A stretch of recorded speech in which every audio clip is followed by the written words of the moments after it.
Hello students, welcome to ARK education centres. ARK education centres. तो आज हम सब एनिमल टिश्यू के अर्थवार्म्स जो 3 एनिमल्स के बारे में बताए गए हैं, तो उन सब एनिमल्स के बारे में हम अपना डिस्कशन करेंगे। डिस्कशन में सबसे पहले आपका आता है केचुआ, मतलब कि अर्थवार्म, EARTH, अर्थवार्म।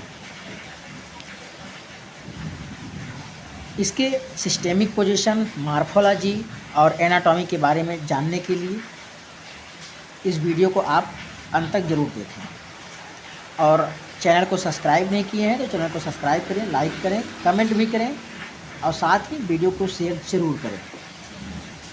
तो इसके सिस्टेमिक पोजीशंस की बात करते हैं। इसके सिस्टेमिक पोजीशन, इसमें किस प्रकार से या किस पोजीशन से या किस फाइलम में केचुओं को रखा गया है, केचुआ को रखा गया है। तो इसके जो है कि जगत की बात करते हैं, मतलब किंगडम की बात करते हैं, तो इसका किंगडम आपका हो जाएगा एनिमेलिया। यही इसके फाइलम्स की बात करते हैं, तो फाइलम इसका एनिलिडा। और यहीं इसके क्लास की बात करते हैं, तो क्लास में आपका आता है इसका आल्गोकीटा, CHAETA, आल्गोकीटा। इसका ऑर्डर आता है ऑफिसोफोरा,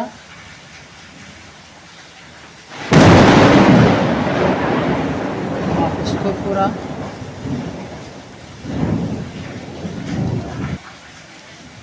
इसकी फैमिली की बात करते हैं,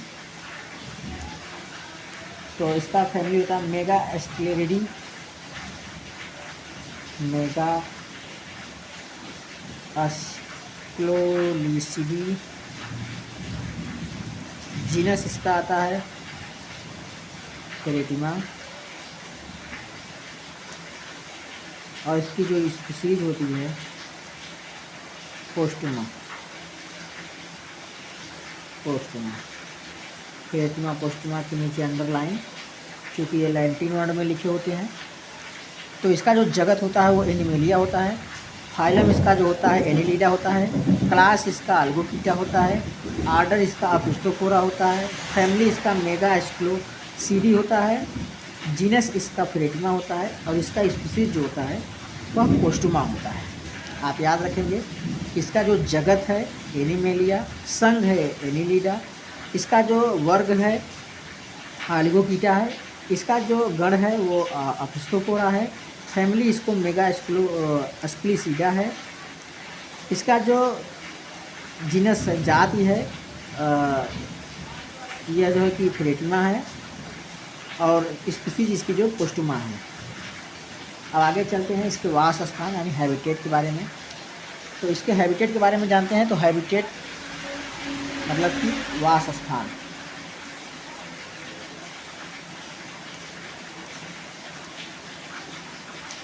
इसका जो वास स्थान होता है यह है नम मिट्टी की ऊपरी सतह,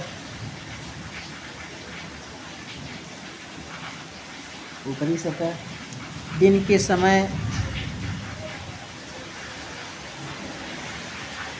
के समय जमीन के अंदर,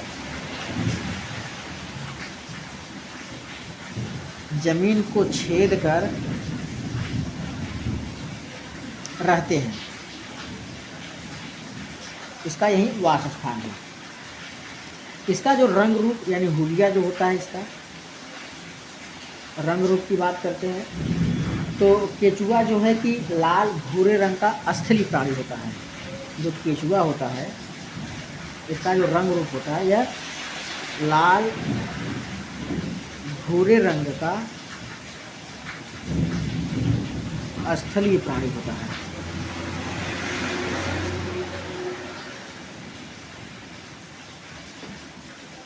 इसकी आकार की यानी मार्फोलॉजी की बात करते हैं, तो पहले इसके वास स्थान में क्या होता है कि यह नम मिट्टी की ऊपरी सतह पर रहता है। रात के समय में, और दिन के समय में या ज़मीन के अंदर उसे छेद कर रहते हैं। ये छेद किस प्रकार से बनाते हैं आगे चल के हम आपको मॉर्फोलॉजी में बताएंगे। इसमें कौन कौन से अंग ऐसे पाए जाते हैं जो मिट्टी को छेद कर आपको जीवन यापन करते हैं ज़मीन के अंदर।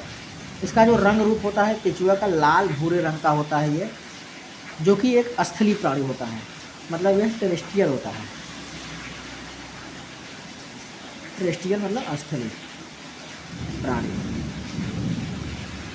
आगे चलते हैं मॉर्फोलॉजी के बारे में।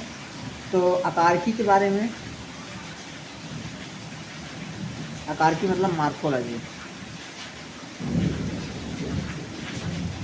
तो मॉर्फोलॉजी की बात करते हैं तो इसका जो शरीर होता है लंबा होता है, लगभग 120 से 100 समखंडों में बटा होता है।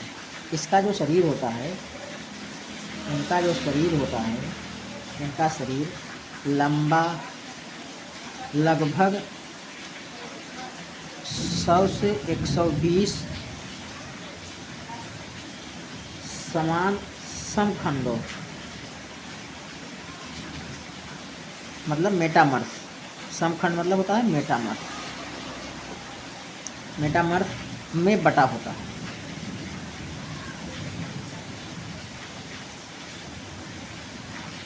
यहीं इसके पृष्ठ तल की बात करते हैं। पृष्ठ तल पर एक जोड़ी मध्य रेखा होती है। पृष्ठ तल पर एक जोड़ी मध्य रेखा होती है। यह जो मैक्चुअल में जो मध्य रेखा होती है, यह एक जो है कि रक्तवाहिका होती है, रक्तवाहिका होती है। तो एक जो है कि आपकी एक जोड़ी मध्य रेखा पाई जाती है। यह एक्चुअली में जो रेखा होती है, यह जो रेखा होती है, यह रक्तवाहिका होती है।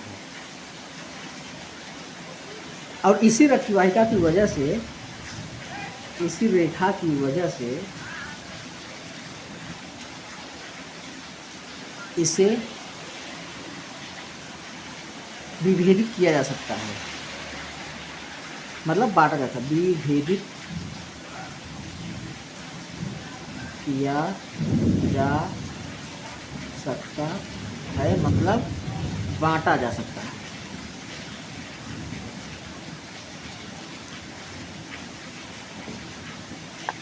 इसके शरीर पर लगभग, इसके शरीर पर मुख तथा पुरोमुख, इसके शरीर पर मुख तथा पुरोमुख, पुरोमुख का अंग्रेजी होता है प्रोस्टोमियम,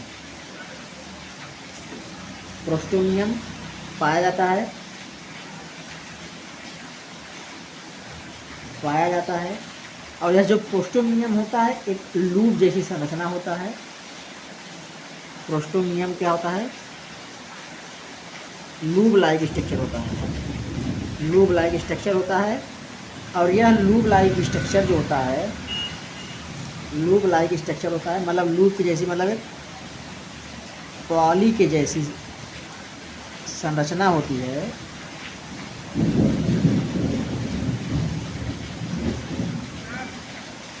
संरचना होती है। और यह संरचना मतलब यह लूप माउथ, मतलब मुख को ढकने का कार्य करती है।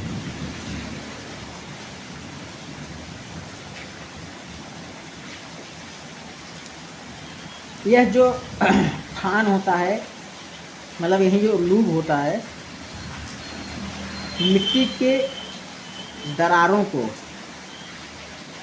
छेदता है, छेदता है। मतलब जैसे कि ये आपके ये हो गए खंड हो गए, ये आपका पुरोमुख हो गया, ये माउथ की ओपनिंग हो गई आपकी। तो ऊपर से ये फाननुमा ये संरचना बनी होती है। यही जो फाननुमा संरचना होती है, यही मिट्टी को छेदता है और यह चलने में भी गमन करता है। यही फाननुमा संरचना होती है, इसी लूप बोलते हैं। प्रोस्टोमियम यही होता है, इसको प्रोस्टोमियम बोल देते हैं, इसको माउथ बोलते हैं। और यही कवरिंग करता है ये, और यही जो है मिट्टी में छेदने का काम करता है।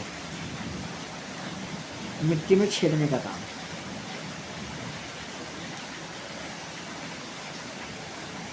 ऐसे ही पृष्ठतल से एक धार जैसी रचना दो जोड़ी दिखाई देते हैं। और एक्चुअली में क्या होती है, रक्तवाहिका होती है। और इसी की वजह से केचुए को दो भागों में बांटा जा सकता है, विभेदित किया जा सकता है।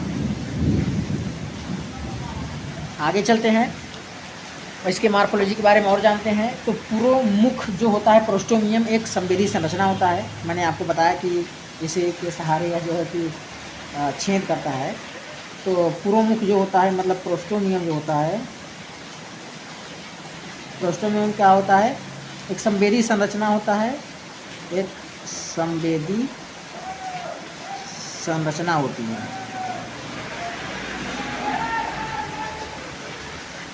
संवेदी संरचना होती है।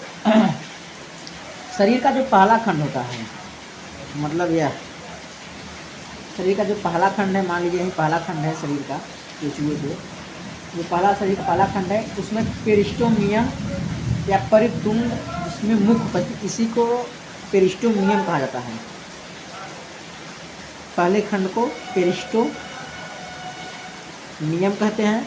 और इसी पेरिस्टोमियम में जो है कि आपका माउथ प्रेजेंट रहता है, मतलब मुख उपस्थित रहता है।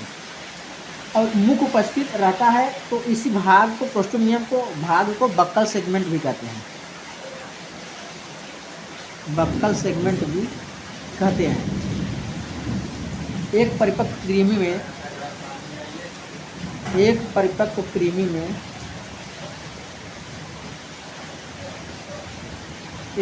कृमि में ग्लैंडुलर मतलब एक चौड़ी गोलाकार ग्रंथिल उपकला ऊतक पाई जाती है। ग्रंथिल उपकला ऊतक पाई जाती है। ग्रंथिल उपकला ऊतक की अंग्रेजी होती है ग्लैंडुलर एपिथेलियम।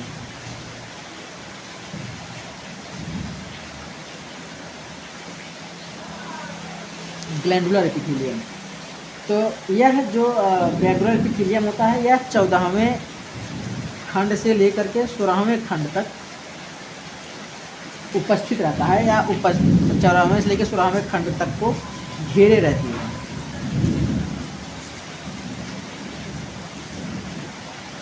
मतलब जो ग्लैंडुलर एपिथेलियम्स होते हैं, यह 14वें से लेकर के 16वें खंड तक रहते हैं या उसे घेरे रहते हैं।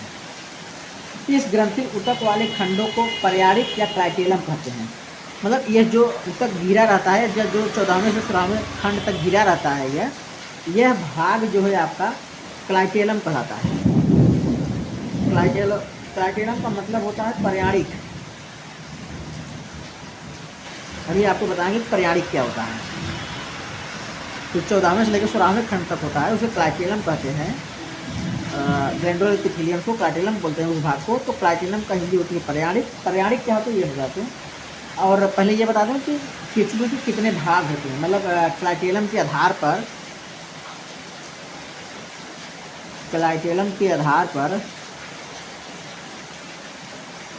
पर्यारिक के आधार पर केचुए के 3 भागों में बांटा गया है। 3 भाग में। तो इसका पहला भाग आता है अग्र पर्यारिक। अग्र पर्यारिक की अंग्रेजी होता है प्रीक्लाइटेलम। दूसरे भाग को कहते हैं पर्यारिक, मतलब होता है क्लाइटेलम। यही तीसरे की बात करते हैं तो इसको बोलते हैं पश्च पर्यारिक, मतलब पोस्ट क्लाइटेलम। पहला आपका आता है क्लाइटेलम, मतलब अग्र पर्यारिक। दूसरा आपका आता है पर्यारिक। तीसरा आपका आता है पश्च पर्यारिक।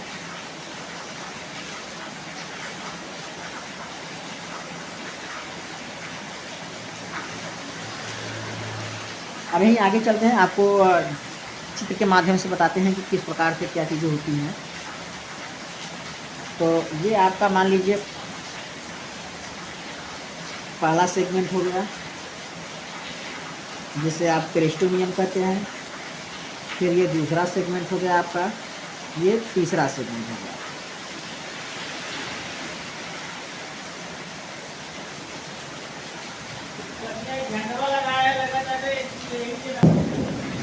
तो ये आपका हो गया रिंग ऑफ सिटी।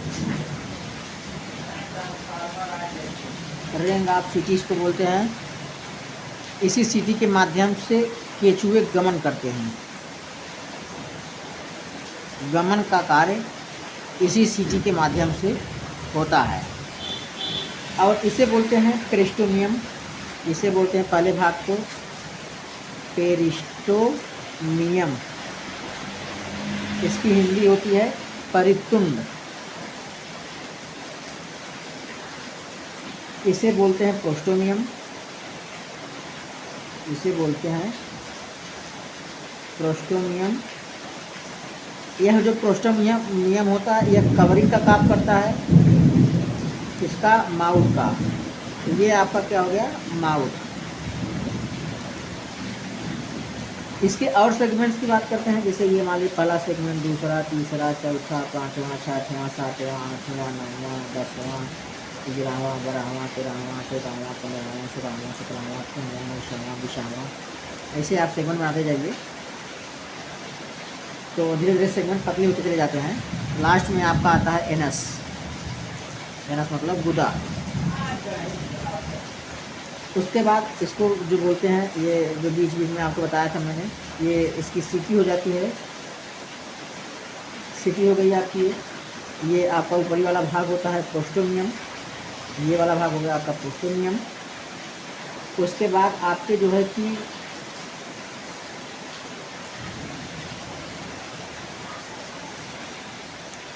फिर यहीं आपके आते हैं जो कि 10वें 11वें खंड पर आपके दो जोड़ी आपके आते हैं नर जनन, मतलब टेस्टिस। दो जोड़ी टेस्टिस पाए जाते हैं, मतलब नर जनन का जेनेटिक ऑपरेशन होता है। और उसके बाद यही 14वें से लेके 13वें 14वें खंड पर आपका पाया जाता है फीमेल, मतलब अंडाशय। एक जोड़ी भाग में आपका अंडाशय पाया जाता है 13वें से 14वें खंड पर। 10वें 11वें खंड पर आपका पाया जाता है टेस्टिस, जो कि दो जोड़ी होता है। और फीमेल मतलब अंडाशय आपका होता है एक जोड़ी। कहाँ पर होता है, 13वें से 14वें खंड पर। और ये कहाँ पर होता है, 10वें से 11वें खंड पर। तो चलते हैं मेटामर्स, मतलब आप समझ रहे हैं इसको मेटामर्स बोलते हैं, सेगमेंट बोलते हैं। अर्थवान की एक विशेष लक्षण होते हैं ये मेटामर्स। और आगे चलते हैं इसके साथ ही कि और आगे आपको जानकारी देते हैं मॉर्फोलॉजी के बारे में। तो 5वें से लेकर 9वें खंडों में अंतरखंडी खांचों के आधार पर पार्श्व 4 जोड़ी शुक्रगायिका रंध्र होते हैं। मतलब 5वें 9वें खंड पर जो है आपके पाए जाते हैं 4 जोड़ी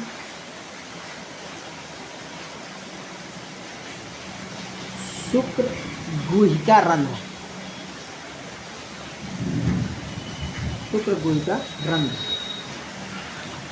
4 जोड़ी आपके शुक्र गुहिका रंध्र पाए जाते हैं।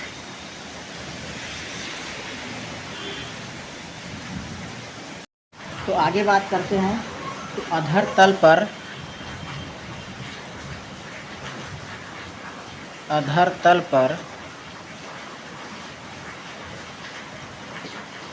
मतलब संपूर्ण अधर तल के संपूर्ण शरीर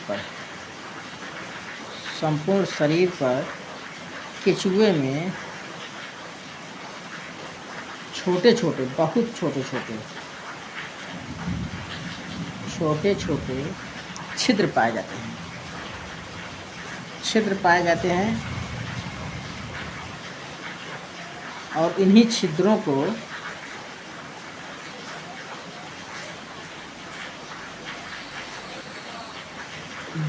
वृक्कक कहा जाता है।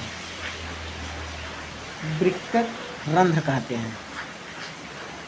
रंध्र कहा जाता है। इसी वृक्कक के सहारे, मतलब वृक्कक का नाम होता है नेफ्रेडिया। इसी वृक्कक के सहारे उत्सर्जी पदार्थों को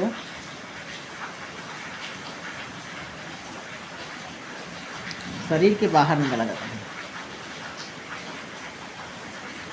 बाहर निकाला जाता है।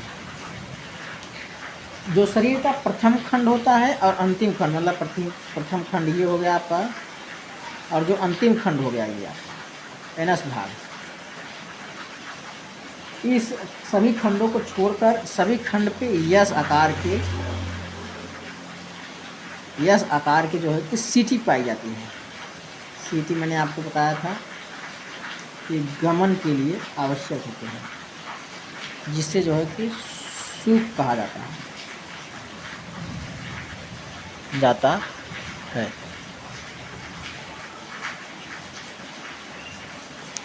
इसी को जो है सूख को सीटी कहा जाता है।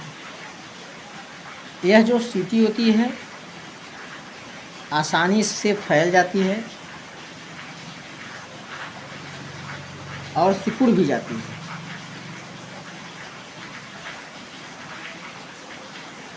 यह फैलेगी नहीं और सिकुड़ेगी नहीं तो केचुए में गमन नहीं हो पाएगा, गमन जो है असंभव हो जाएगा। इसलिए इनका जो सिकुड़ना और फैलना का जो कार्य है वह यस आकार के जो सीटी होते हैं उसी के द्वारा होता है। आगे चलते हैं, एनाटॉमी के बारे में बात करते हैं। एनाटॉमी में बात करते हैं। एनाटॉमी का मतलब होता है आंतरिक आकार की,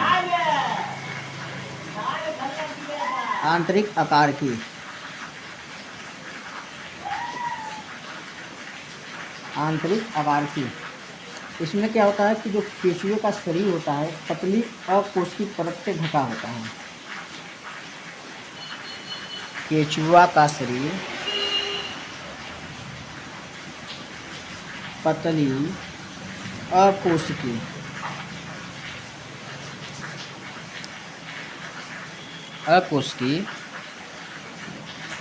पतली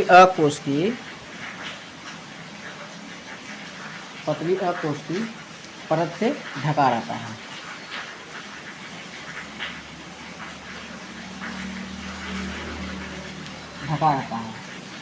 उप त्वचा के नीचे अधिचर्म, दो पेशीय परतें तथा सबसे अंदर की ओर देह गुहा उपकला में पाई जाती हैं। अधिचर्म स्तंभाकार उपकला ऊतक कोशिकाओं के एक आस्तर का बना होता है। मतलब कि उपकला ऊतक के नीचे अधिचर्म पाया जाता है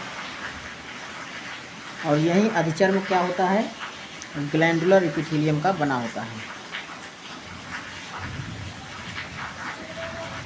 ग्लैंडुलर नहीं, स्क्वामस,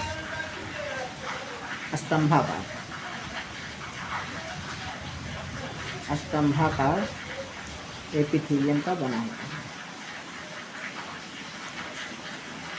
अब आइए जानते हैं केचुए के आहार नाल के बारे में। आंतरिक आकार की बात करते हैं। आंतरिक आकार की बात करते हैं। आपका आहार नाल,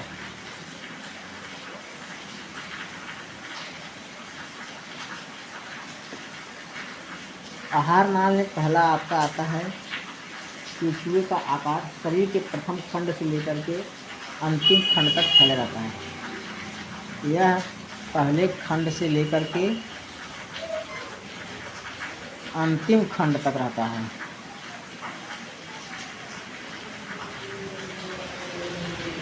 अंतिम खंड तक रहता है। ठीक, तो प्रथम खंड में जो मुख होता है वह 1 से लेकर के 3 खंड तक फैली रहती है, जो कि मुख गुहा में खुलती है। प्रथम खंड में जो मुख होता है वह 1 खंड से लेकर 3 खंड तक फैली हुई मुख गुहा जो होती है उसमें खुलती है।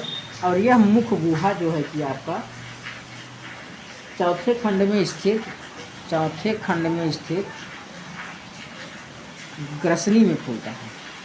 और यही ग्रसनी जो है आपकी एक 5वें से 7वें खंड में स्थित रहता है, जिसको बोलते हैं ग्रसिका।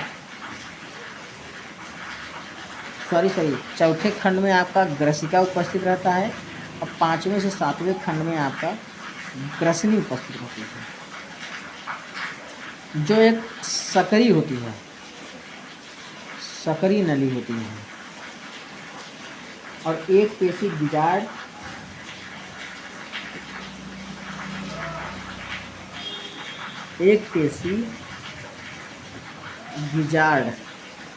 मतलब पेशड़ी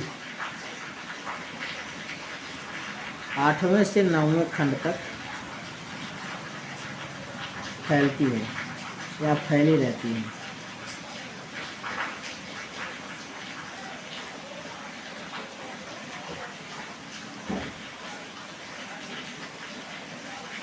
पेशड़ी का जो काम होता है, मतलब गिजार्ड का जो काम होता है, वह सड़ी पत्तियों, मिट्टियों आदि के कणों को पीसने का कार्य करती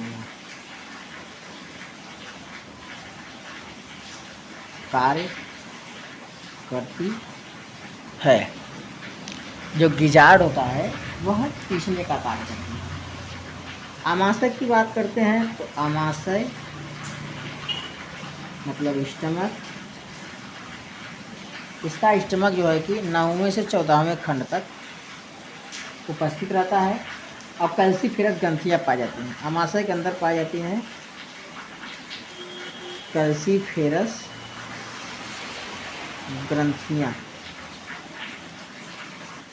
ठीक, ये कैल्सीफेरस जो ग्रंथियाँ होती हैं, इसमें ह्यूमस उपस्थित होता है।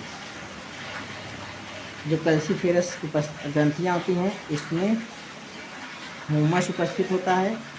यह ह्यूमस ह्यूमिक एसिड को उदासीन करता है, ह्यूमिक एसिड को उदासीन कर देता है, न्यूट्रल कर देता है। आपका जो आंत होता है वह आपका जो है 18वें खंड पर स्थित रहता है।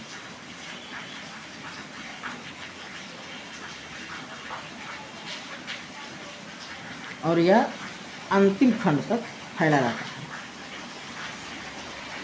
26वें खंड में एक जोड़ी छोटी तथा शंक्वाकार अंधनाल निकली रहती है। आंत के 26वें खंड पर छोटी बट मतलब शंक्वाकार होती है, छोटी होती है लेकिन यह शंक्वाकार होती है,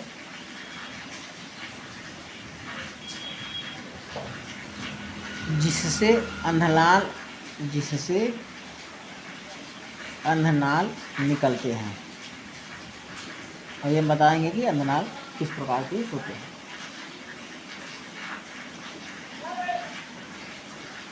आंत में विशिष्ट होता है 26वां खंड प्रारंभ से होकर के अंतिम 23 से 25 जो खंड होते हैं, वह अवशोषण का विशेष एरिया होता है। अवशोषण का विशेष एरिया होता है।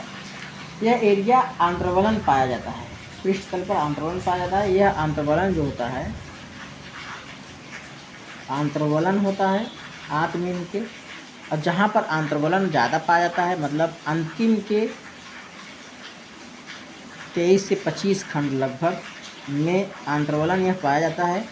यह आंत्रवलन क्या होता है कि सरफेस एरिया को बढ़ा देता है,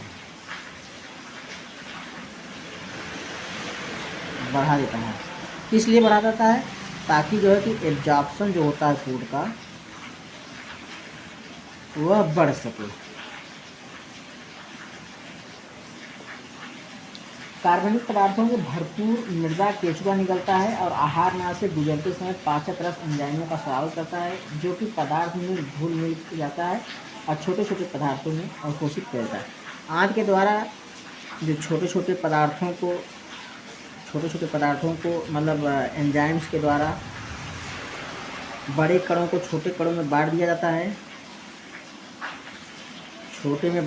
है, और इसी छोटे छोटे कणों को आंत के द्वारा अवशोषित कर लिया जाता है। देखते हैं इसके आहार नाल के पूरे बारे में। तो आहार नाल के बारे में जानते हैं कि ये पहले इसका सेगमेंट बना देते हैं। लास्ट वाला सेगमेंट, ये सेगमेंट हो गया।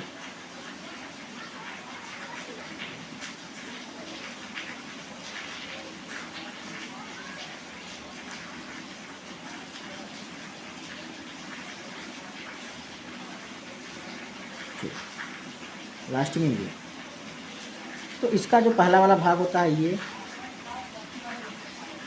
इसमें जो पहले ये आपकी आहार नाल पूरा में बना देता है।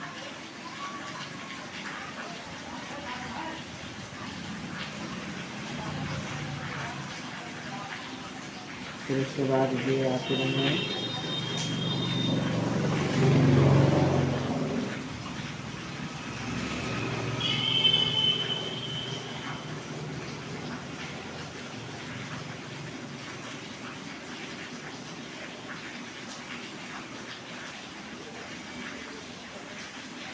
ये उपस्थित रहते हैं। ये आपके यहाँ पर लस्का ग्रंथि और आंत ग्रंथि, इसका ये आपका मुख हो गया। इसको ग्रसनी बोलते हैं, ग्रहणी बोलते हैं, ग्रहणी हैरिंग ग्रहणी बोलते हैं। इसको बोलते हैं ग्रसिका, इसको बोलते हैं पेशरी, जो पीसने का कार्य करती है। ये आपका आमाशय हो गया। ये आंत्रवर्ण का पूरा एरिया हो जाता है, ये आंत्रवर्ण का एरिया होता है। यहाँ से आंत स्टार्ट हो जाती है। ये आपका कहलाता है आंत्र अंधनाल, ये आंत का अंधनाल कहलाता है ये, या आंत्र अंधनाल कहलाता है ये होती है आपकी लसिका, ये जो बने होते रहते हैं लसिका ग्रंथि, इसको बोला जाता है।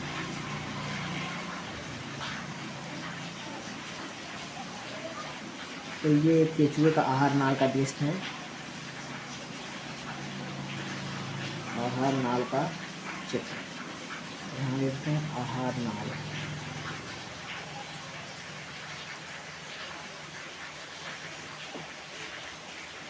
आप देख सकते हैं इसको।